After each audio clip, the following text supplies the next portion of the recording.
Welcome to Next in Tech, an S&P Global Market Intelligence podcast where the world of emerging tech lives. I'm your host, Eric Hanselman, Chief Analyst for Industry and Company Data at S&P Global Market Intelligence. And today, we're going to be looking at a lot of activity in women's sports deals, media rights, a whole set of things that are happening, both in streaming and linear media. And with me to discuss it is returning guest, Richard Berndes. Richard, welcome back to the podcast. Hi, Eric. It's great to be back with you again. Great to have you here, and especially with so much that has been going on. I mean, there's a lot of activity, I guess. Maybe kick off with this big deal with Netflix picking up the rights to the Women's World Cup. Just to start us on this, that seems like a fairly momentous transition. Is it as big as it seems? I mean, it's a very big deal. I mean, Netflix, we'll come on to, is it's been easing itself into the sports world. But yeah, they've signed the rights for coverage for the World Cup in the USA for 2027 and 2031 World Cup. The 2027 event is in Brazil with 32 teams and it across 12 cities in Brazil. The 2031 venue is yet to be decided, but it looks like England's a strong candidate and possibly the USA itself. I mean, outside the rights, they've got some top-tier talent to anchor it. They've got some exclusive documentaries looking at the key players, their journey, and sort of the explosion of the sport, really. But they've also dipped their toe in the water quite recently. They've released a documentary called Under Pressure, which is the story of the US Women's Cup team for 2023. So, yeah, it's a big thing for Netflix, but an interesting development. Well, so this is a whole package. So it's not just the event. It's all of the associated media that's wrapping around it, as you're pointing out, some of the documentaries. I mean, this really is a pretty comprehensive package, it sounds like. Definitely. I think there's a lot of interest around sports, obviously the live events, but because they have such massive interest to people, I think TV companies, streamers have seen there's a lot of mileage in supporting content around the event. And Netflix have been very, very active in sports documentaries, as have Amazon. Well, because we've seen, thinking about other things that are happening in soccer, everything that's happening around Wrexham, which, depending upon which side of that conversation you are, Hollywood stars getting involved in, soccer and all of the promotion that's happening. I mean, that's been its own little mini drama in so many ways into and of itself. Yeah, I mean, the Wrexham story is a fantastic story. I mean, it really is Hollywood stuff, Mr. Reynolds guiding it along. But obviously, outside of that, Tom Brady's got involved in a soccer team here in the UK called Birmingham City, which are in the Championship, which is the level below the Premier League. I think, certainly soccer in America just seems to have exploded in interest in the last sort of 10 years. I think 10 years ago, if you ask someone in America, did they have a favourite soccer team? I think probably 1 in 10 would say they do. I think probably now you could probably say maybe 9 or 8 out of 10 probably have a favourite soccer team now. Well, I would have to say, and it may come much to your horror, but I've been an Arsenal fan for like decades. So just getting that on the record, I am not a football Johnny-come-lately on this. So. Okay, well we've got the North London derby on Wednesday here, Eric, and don't remind me about what happened with Arsenal crashing out of the FA Cup on Saturday. So, yeah. They're a very strong team, and their women's team are arguably the strongest team in the Women's Premier League. Well, I was about to say, absolutely. So we got something to be very proud of there. Well, but I guess it's interesting to see, talking about the women's game, this is certainly in the U.S., the phenomenon of the national women's soccer team. Certainly has been, I think, a long playing story. But that's something that I think if you look at women's sports through that much larger lens, really women's sport is coming into its own after so many years of being just generally sidelined or at least minimized relative to the various men's versions of the game. I think you're absolutely right. I mean, the last couple of years, probably the last 5 years, the explosion of interest in women's sport has been phenomenal. I mean, let's not forget this is a very recent thing. It was only the 2012 Olympics that women competed in all 26 sports in the Olympics. And here in the UK, it was only in 1971 that the women's organised sports was made legal. Before that, it was banned. But going back before that, during World War I, when a lot of the men's teams were abandoned, 53,000 people watching women's football here in the UK. So there's always been a lot of interest, but it's certainly now looking at it coming up to date, the phenomenal, especially people like Caitlin Clark, Angel Reese and Camille Gordon in the WNBA has really sort of taken off and exploded that interest in women's sport and in the US. And as you touched on with women's national team, but that's been reflected in the new TV deals. I mean, Amazon, Disney, and NBC have got a deal for the NBC for 2026 to 2030, worth approximately 20 million annually, which is over a 2 million deal for the women's NBA. So the interest in it is massive. I mean, here in Europe, soccer is obviously the main draw. And in England, the Women's Super League, which is the equivalent of the Premier League, has just released a new deal worth 65 million deal with Sky and the BBC, which is a 63% increase on their previous rights deal. And the sort of the growth in the game for the England Lionesses has been huge. I mean, the European football rights in 2009, the reach for that event, which is the amount of people it reached in total, was 2.5 million. For 2022, 27.4 million people watched the European football rights, which is a massive increase. Order of magnitude. Wow. Well, and the media landscape is changing around it as well. I mean, sport historically has been a linear media thing because, it's something where you want to tune in, it's happening here and now. The various, historical challenges with the technology around streaming had always been somewhat limiting, but we're to a point where the technology on the streaming side works really well, that the timing is really good. You don't, generally speaking, you're not in that situation in which you hear the cheers from the room next door or the apartment down the hall when something happens that you're still catching up with on the streaming side. Streaming has now come here and now, and now you've got one of the probably preeminent streamers heading into that, Netflix. What's happening in terms of streamers' involvement? And you identified how Amazon's been heading into it. It sounds like this really is this transition. And with the Netflix Women's World Cup deal, I mean, they own the exclusive U.S. rights on this, which is usually something that had been split and distributed. Yeah, as I sort of touched on, I think streamers have been very, very clever of how they've got involved with sports. I mean, sort of 5 or 6 years, there was very little live coverage at all. Netflix was something, or the streamers was something you went to sort of, binge on a particular series, whether it's The Crown or something like that. But what they've been doing very cleverly, as we mentioned at the top of the show, is they've been involved, Netflix, especially with documentaries. Their big success has been their Formula One series, F1 Drive to Survive, Full Swing, the Last Dance series on the Chicago Bears, and Sprint. And as I said, the Under Pressure US women's team. But now Netflix, they've got US football on Christmas Day, for example. The live coverage of the Jake Paul-Mike Tyson fight was apparently the most streamed sports event ever, with 108 million people streaming it. And on the same bill, you had Katie Taylor versus Amanda Serrano, which is the most watched pro women's sport event ever in the US history. 74 million people were watching it. But I think what's interesting is Gianni Infantino, who is the chairman of FIFA, which controls the World Cup rights, was quoted as saying, Netflix deal sends a strong message to the real value of the World Cup, because there was a lot of debate on the last World Cup in terms of TV companies underbidding, or what they felt was underbidding for the rights. There were like a tenth of the rights for the men's game, and it caused a big issue. So I think this does send a message out to the market that it is an important thing, and Netflix is sending out a big signal. But, why are streamers involved? I think they've been very clever. Here in the UK, Amazon used to have the rights to the Premier League, and they were given a very, very advantageous deal for 3 years of £30 million for 3 series.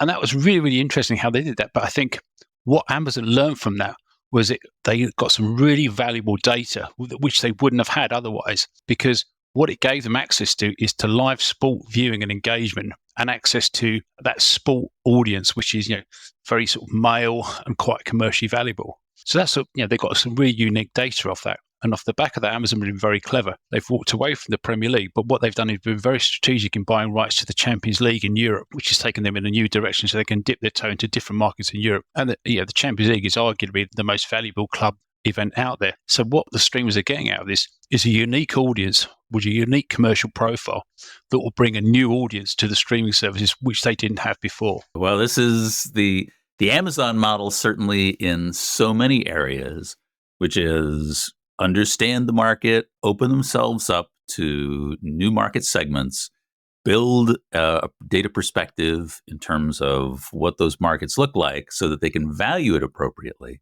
and then move into those places where they can maximize margin. Because as you're pointing out, Champions League, net new and different.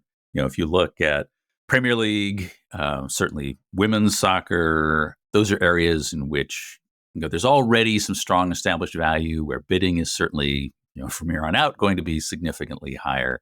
And they see opportunities in places where they can maximize value, and identifying open that door to new markets to be able to expand that audience in a place where they didn't have a footprint, and which for them is probably one of the most valuable parts of it, just simply expanding that audience, that reach, and all the revenue they can generate around it from sell through, additional media, advertising, all the kind of things that they can get out of that environment. So interesting.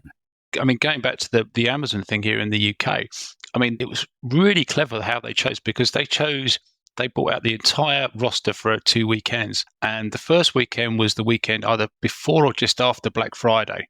Obviously, a massive shopping day for Amazon. And the next one was Boxing Day, the day after Christmas Day, which is another big commercial day for people buying stuff on sale after Christmas.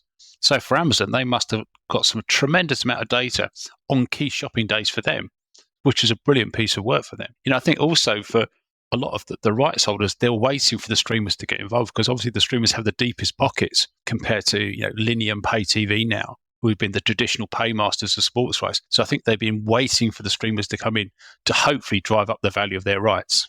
Well, and it seems like that's starting to pay off. It also is creating some interesting dynamics, and some of the things that we start thinking about how this is influencing where the media landscape is, was looking at the Disney Fubo deal. Now, this is something that Disney had been looking at a partnership that had been under some antitrust scrutiny, bringing together Disney capabilities, Fox capabilities, and there'd been a certain amount of objection. There had been various lawsuits that had been filed, one of them coming from Fubo.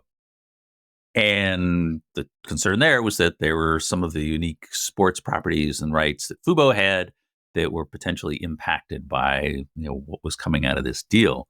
And I guess there were some reasonable questions being asked about what the actual outcome of that was going to be. That's now unwound in yet another interesting twist in all this. Yeah, it was an interesting situation because, as you said, Fubo were trying to block the launch of Venu, which was a Disney sporting app. And I think there was some sort of dialogue in terms of Fubo had to take some entertainment rights, which was affecting their price and therefore their ability to attract subscribers. I mean, it is interesting the fact that, Fubo were this sort of brave new world trying to take on the might of Disney, and now that's changed. Whether that's Fubo accepting the massive pay offer they got through the deal, or just accepting the realities of the world. I mean, it would have been interesting to see if Fubo could have challenged in the US the dominance of Disney and ESPN in the sports broadcasting market, and that challenge potentially has gone away. Now, in the future, as Disney sort of takes ownership or partnership with Fubo, it's what are they going to do? Because Hulu and Fubo are still going to exist. And you've got the new ESPN platform launching soon as well. So it's going to be a question of what are they going to do with these platforms? Are they really going to keep 3 platforms going, or could there be some amalgamation in the future? It's quite an interesting sort of situation in terms of there was this David versus Goliath, and now it's all sort of come together. Well, now Goliath has bought out David. I mean, the end result is that Disney now owns 70% of what is this combination of Fubo and Hulu. And I think what you're heading towards is interesting, because there is that question of you've got a sports franchise in the Disney universe, which is ESPN, and there's that question now of, do you need that niche Fubo kind of approach, which really was sort of identifying the anti-Disney kind of thing. Now it's all part of that same environment. I guess we'll have to see where that shakes out in terms of how they rationalize all these various properties. Yeah, I mean, I guess with a lot of these streamers that they are so big and they are so powerful. The upstarts to the throne? Do they just accept the reality and just say we're getting our product away? It's they have as I said earlier, in terms of deep pockets to pay for sports rights, which are very very expensive. Yet the streamers are the obvious ones who've got the money to make it work, because pay TV and cable TV subscriptions are going down, who've been the traditional paymasters of sports rights. So yeah, I think for sports rights, they want people like Netflix, Apple, Amazon with those deep pockets to pay the bigger fees to make, which attracts to sports rights themselves. Well, Justin Nielsen was on the previous episode as we were talking about a lot of futures. And one of Justin's points is that cord cutting continues to march on. The extent to which a lot of those traditional big bundled package deals, the traditional kind of cable media packages are continue to be eroded by various forms of cord cutting. And streaming clearly is in the ascendancy on a certain level. What this is starting to do is really shift how consumers are actually consuming media, what they turn to, and that expectation. And again, as we see also, Cheryl Kingston was pointing out how advertising dollars are continuing to go more and more digital. It seems like the linear side of this market is under increasing pressure, given that, as you said, there are more resources on the streaming side. There's more potentially now optionality in terms of the kinds of packages they're putting together. We seem to be entering a very different world in terms of what that mix is around sports. The thing is, if you look at it from the outside in, for some of these traditional pay TV broadcasters, if they didn't have sports, for example, could they exist? Would you still have a pay TV package just for the latest series of a drama series like the Crown, for example? Would you have that? Would you take it? Would be Sky here in Europe. Would you take Sky TV if it didn't have the Premier League? I'd argue that if they lost their sports rights package, their business model will be under serious threat. Same thing, I think, in many places, because across the states, whether or not that happens to be a Comcast, Verizon, AT&T, Turner, all the various odds and ends of providers that are out there, it starts to really do some head scratching there. Yeah, how do you justify your monthly subscription if you don't have these big events? And that it comes back to that is the beauty of sport, because I mean, obviously, outside the documentary we talked about, it's live. You have to watch it there and then. You can't catch up, and you can't stack a series of NFL games because you're going to know the score. And not many people watch a whole NFL game if they know the score. See, that's the beauty of sport, is because you have to watch it live. It has that immediacy. It's probably the one genre that basically brings everyone together of all sort of every type of person wants to watch live sport, and that's the beauty of it, and that is why it's so valuable, and that's why the control of it, the marketing of it, and the broadcasting of it is so key to everyone. It has that drive. It's no other content has that need to see it in the here and now. No, and in terms of investment, it's everyone wants to be invested. And coming back to women's sport, there's distinct groups who are only interested in investing in women's sport. There's a group called Mercury 13 who are looking to invest $100 million in women's soccer clubs around the world. And you look at Angel City FC over in the US, the LA soccer club, that's worth $250 million in value, and in 2022 is only valued at 180 million. This is sort of shows you the value of sports, and again, it sees the growth in sports rights. Nikki Duché is the chairman of the WSL here in the UK, the Women's Premier League. She identified that actually in the last couple of years, there's a whole group of people engaging in women's sport that weren't watching it, or weren't interested in sport at all. They're only interested in women's sport and the current growth and success in women's sport. And that, to streamers and broadcasters, brings that another unique audience. And that unique audience has a commercial value that will drive subscriptions to those platforms. It gets right back to what you were saying at the outset, which is it's new markets, new viewers, net new markets that start to come into the picture. And that justifies your subscription. As we're saying, that if that's what you want to consume, that's where you want to watch. You'll go to that platform to get what you want. You won't go to somewhere else if they haven't got what you want. you'll say, I'm cancelling that and I'm going here because this is what I want to watch. And it's specific. And again, you're trying to get that passionate sports fan. And if you've got those rights, there's the one place to get it. I guess, is there something specific about the U.S. side of this? I'm curious about sort of the all-in position that Netflix has taken. Is it just market size, or are the fans any particularly more passionate? It seems like this is a relatively new idea for a lot of the U.S. viewers, but I'm curious what your take is on that. For Netflix, they're pushing an open door. As we said, the US women's national team is arguably the most successful, most famous soccer team in the world ever.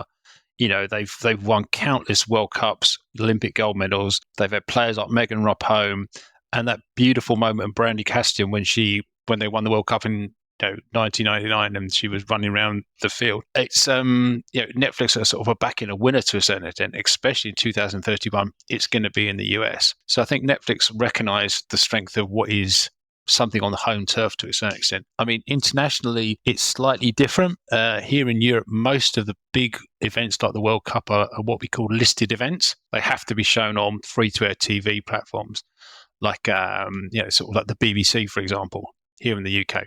So the chance of Netflix buying up the rights to the whole World Cup is unlikely, which could be interesting. I mean, it's different. Say maybe if Apple have control of the MSL, but I mean, it would be an interesting situation to be. I think, say for example, if Netflix could corner the market in the entire women's sports field, if they could achieve that. But as I say, sports rights, it's very different here in Europe in the terms of a lot of these sports events are protected and they have to be shown on free-to-air TV. But yeah, I think it's for Netflix, for them, it makes sense because it's a US firm. And I think the interest and the powerful success of the US women's national team means they're going to be going, pretty much getting to those latter stages of those tournaments. So they're going to have like a winning ticket to show to their subscribers. Yeah, we're not going to run into this situation in which, I'm now forgetting which of the World Cups and U.S. coverage, basically women's game got dropped when the U.S. team got knocked out of the competition. Suddenly they shifted to non-primetime coverage, and that was it. A very different world in which we exist today. Indeed. As I say, I think it's the women's team. I think they're always going to be successful. I think so. That's probably maybe just a one-off. So, what's the general outlook for streaming going forward? Is sport really becoming an exclusive territory that streamers will dominate? You're identifying some of the challenges and some of the traditional linear media outlets. I think without doubt, the streamers have got the deepest pockets, and sports rights are very, very expensive. But for that expense, you get a tremendous return on investment in terms of the value of the audience, the impact of the audience, the size of the audience. For the streamers, you can see them getting into it. They've been very, very successful in terms of what they're delivering in terms of documentaries, and also coming into the live events with what they've shown so far, which Amazon done and Apple have done and Netflix has done. So they proved that they can do live events, which probably when they first started, it was very much a library delivering service of you just watched what you needed.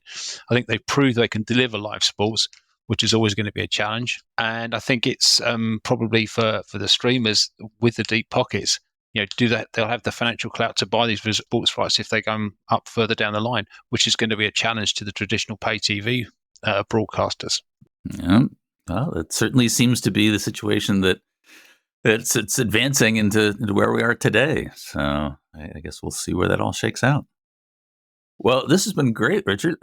Thank you very much for all the perspectives, but we are at time. But thanks for coming back and discussing all this. It's been great to talk to you today. And as I say, it's a really interesting subject. And I think the growth in women's sport is only going to get deeper and deeper. And I think streamers are going to become more and more important in terms of the sports broadcasting mix. Well, we'll have to have you back on to dig into this, because certainly as we start rolling into summer, there's a lot that's coming on. And a lot of the next stage of the media rights drama that I guess we can say are going to be shaking out. Yeah, in the women's rights, it's going to be interesting. There's the latest series of the Women's Soccer Championships here in Europe. There's also the Cricket World Cup for women. There's also the Rugby World Cup for women. So a lot of stuff going on for women's sports this year. Well, the rugby inside. I mean, cricket. We've got a whole herd of cricket fans around our gang here. But women's rugby has actually been having a moment here in the States as well. A set of well publicized women's rugby players that are popping up in a lot of the more popular media venues. So a lot more to talk about. All right. Well, we'll see. Maybe a little bit of rugby players on Dancing with the Stars, or who knows where we go from here. So, but much more to discuss. Indeed, Eric. It's been great talking to you. Thanks, Richard. And that is it for this episode of Next in Tech. Thanks to our audience for staying with us. And thanks to our production team, including Sophie Carr, Romney Adation, Kira Smith on the marketing and events teams, and our agency partner, the 199. I hope you'll join us for our next episode, where we're going to be going to a different aspect of consumer. We'll be heading to the Consumer Electronics Show, or what was known as Consumer Electronics Show, now CES, out to Las Vegas to discuss all the latest and greatest in consumer tech. I hope you'll join us then, because there is always something next in tech.